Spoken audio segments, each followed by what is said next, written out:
Salam dan bahagia, salam guru penggerak. Perkenalkan saya Puntianus Aki SPD dari SMA Negeri 1 Ampang Timur, Kabupaten Kupang, calon guru penggerak Angkatan 11.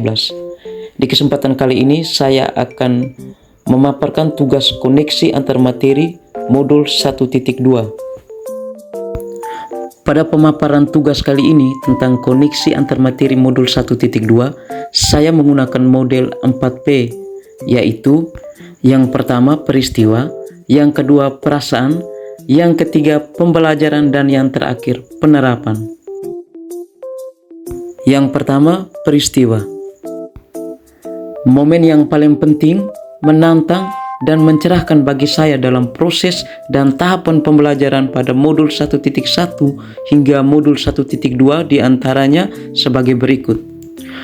Pada modul 1.1, saya mendapatkan materi dan pemahaman berharga bahwa pembelajaran yang baik adalah pembelajaran yang berpihak pada murid, dan guru hanya berperan sebagai fasilitator pembelajaran yang menuntun tumbuh kembang murid sesuai dengan kodratnya, sesuai dengan pemikiran pendidikan menurut Ki Hajar Dewantara.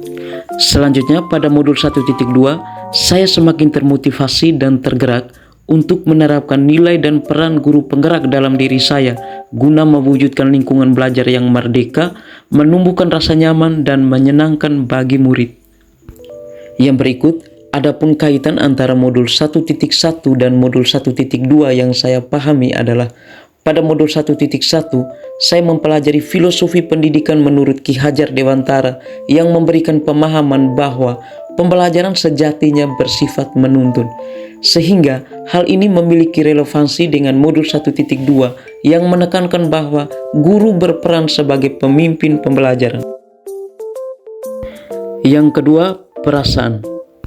Saat memulai, melalui dan berproses dalam pendidikan guru penggerak, saya merasa diperbaharui sebagai seorang guru, di mana yang selama ini saya lakukan dalam proses pembelajaran di sekolah masih jauh dari kata ideal dan masih jauh dari sempurna.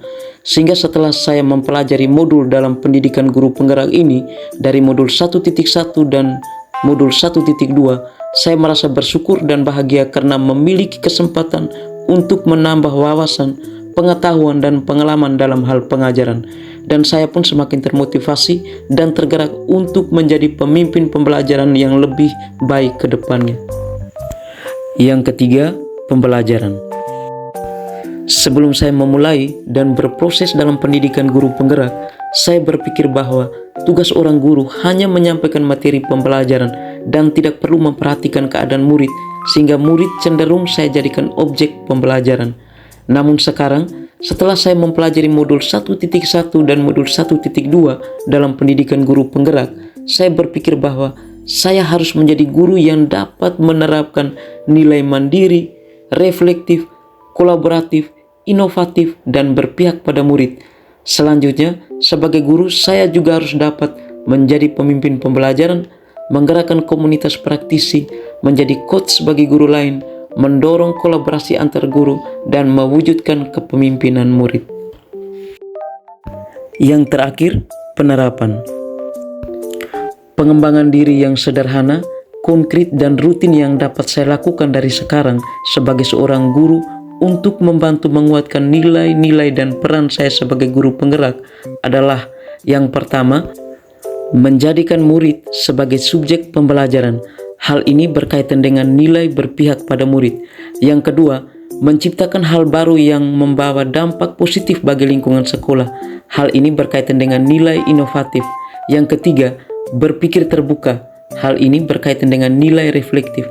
Yang keempat, mengikuti berbagai pelatihan mandiri dan mewujudkan siswa yang mandiri dalam belajar. Hal ini berkaitan dengan nilai mandiri. Dan yang terakhir, bekerja sama dengan pihak lain, dalam hal ini komponen pendukung sekolah. Hal ini berkaitan dengan nilai kolaboratif.